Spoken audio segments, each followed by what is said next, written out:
బేసిక్గా శౌర్య గారు చాలా మెతక అని చెప్పను కానీ చాలా మంచితనం ఉండాల్సిన మోతాదు కంటే ఎక్కువ ఉంటుంది అని అంటారు. యాజ్ ఏ మదర్ మీరే చెప్పాలి దాని అది గురించి. కరెక్టేనమ్మా. ఇప్పుడు శౌర్య నేను ఇద్దరం ఒకటేనమ్మా. మేము ఎంత పెయిన్ ఫీల్ అయ్యి ఉంచుకున్నాము అనేది ఎవరికీ తెలియదు.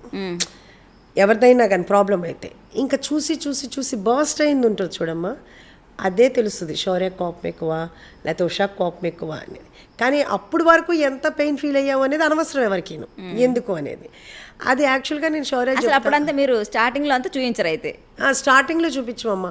అది 10 times రిపీట్ అయిన తర్వాత కానీ మేము అసలు ఫస్టే మనం చెప్తే బాగుంటుంది అనేది అనిపిస్తుంది, కానీ పోనీలే పోనీలే పోనీలే అని ఎప్పటికప్పుడు అవుతుంటాము. నేను శౌర్యకి అదే చెప్తాను, ఏదైనా ఫస్ట్లోనే చెప్పానన్నా నేను ఎలాగో ఇలాగే ఉన్నాను అని, కానీ సేమ్ నేనే కదా వాడు అనమాట.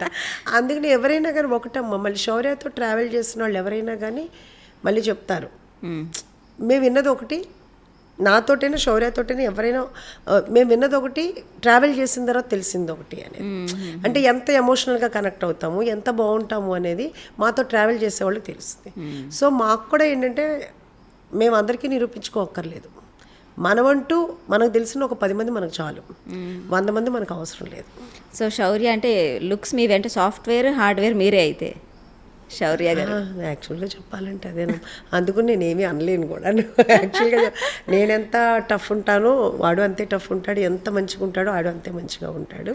కాకపోతే కానీ నా నెక్స్ట్ జనరేషన్ కదా, కొంచెం స్టబాన్గా ఉంటాడు, నేను స్టబాన్గా ఉండను, అదొక్కటే డిఫరెన్స్. మరి ఇంత సిమిలర్గా ఉన్నప్పుడు మరి ఆయన సినిమాల్లోకి వచ్చేసారు, మీరు కూడా రావచ్చు కదా. నేనా మదర్ క్యారెక్టర్, అక్క క్యారెక్టర్ చేయొచ్చు కదా. లేదు లేదమ్మా, అడుగుతుంటారు కానీ కానీ అసలు అడుగుతారా?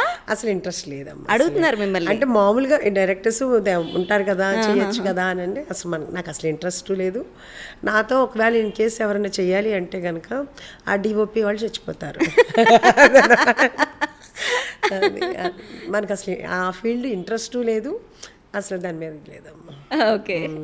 మీ ఇంట్లో అంటే గౌతమ్, శౌర్య గారు కాకుండా రాహుల్, మీ చిన్నబ్బాయి ఏమో అనుకున్నాను నేను, కానీ కాదు అని తర్వాత తెలిసింది. తను ఎవరు?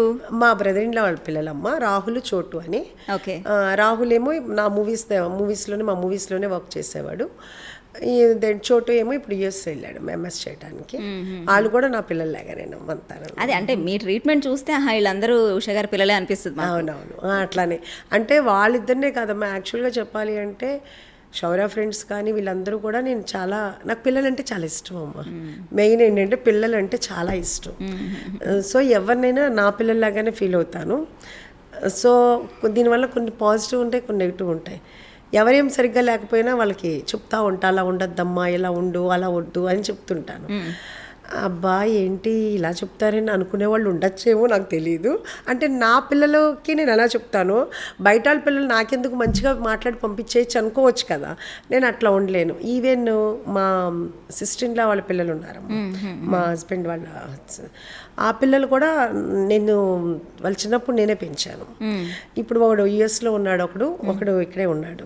వాళ్ళు ఇప్పటికీ చెప్తారనమాట, అత్త నువ్వు పెంచావు, మాకు తెలుసు బాగాను, నువ్వంటే మాకు ఇష్టం అని చెప్తుంటారు పిల్లలు కూడా. సో ఏంటి ఇది పెట్టే దగ్గర ఇది పెట్టే దగ్గర రెండు చూస్తారనమాట. బాగా నేను తినిపించడం కూడా బాగా తినిపిస్తాను, పిల్లలు బాగా పెడతాను. అవన్నీ కూడా వాళ్ళకి మెమొరీస్ ఉన్నాయి. అది నిజంగా అది నా లక్ యాక్చువల్ చెప్పాలంటే. Amazing.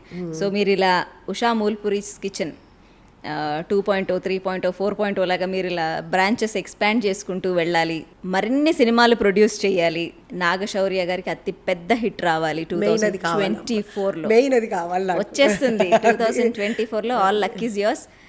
Congratulations on Usha Mulpuri and good luck for everything coming up ma'am. Okay, thank you very much.